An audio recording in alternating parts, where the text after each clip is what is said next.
Hi there, Alex Kidman from Fat Duck Tech, continuing my look at Apple's new iPad Air 2. Now, over the weekend, I've been running it through its battery paces because the battery on the iPad Air 2 is an interesting little critter.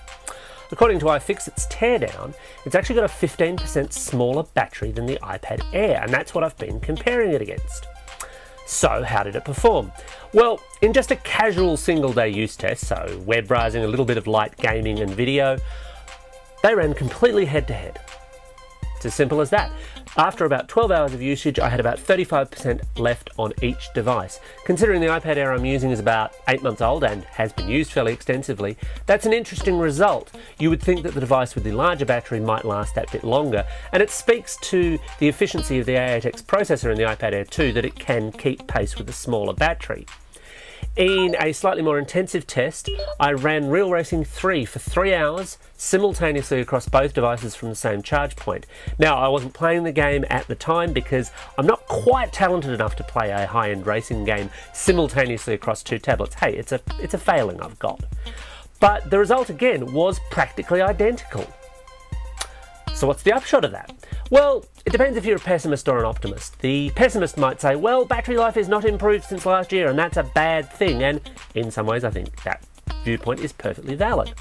The optimist position is that it's an interesting feat of engineering. This is a thinner tablet, it's got less battery life, but the battery life has not been compromised by its thinness and less battery. The decision is really yours, but obviously if you were coming from an iPad Air, you would get about the same battery life out of the Air 2. I do not think you would get any better.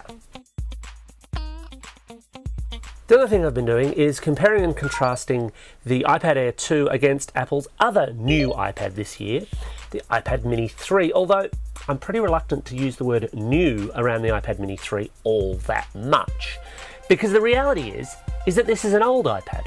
This is the iPad Retina, last year's model, what they now call the iPad Mini 2, with Touch ID on board. Now, Touch ID is great. As I said in a previous video, I don't think anyone does touch unlocking quite as well as Apple does, but that's the only real difference you're going to see.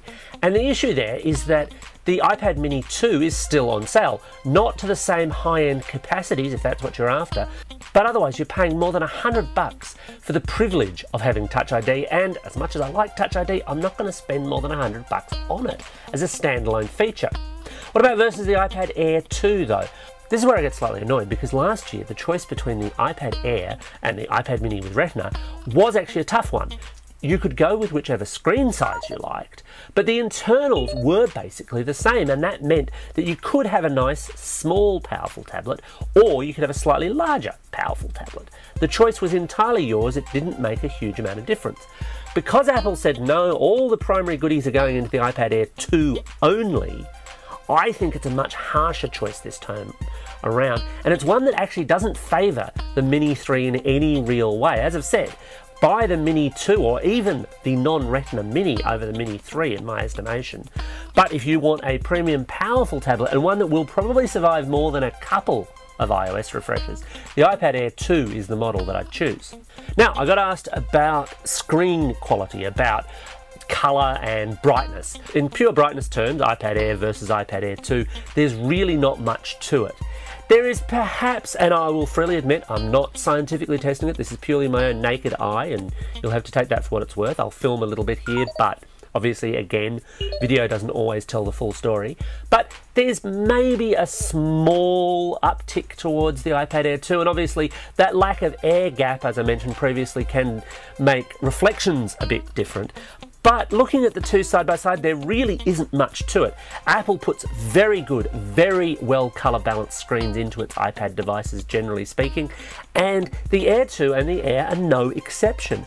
I don't think you'd really upgrade from the Air to the Air 2 for the sake of screen clarity. It's nice, but it's always been nice. As before, if you've got any comments you'd like to leave, please feel free to leave them in the comments section below, positive, negative, questions, whatever.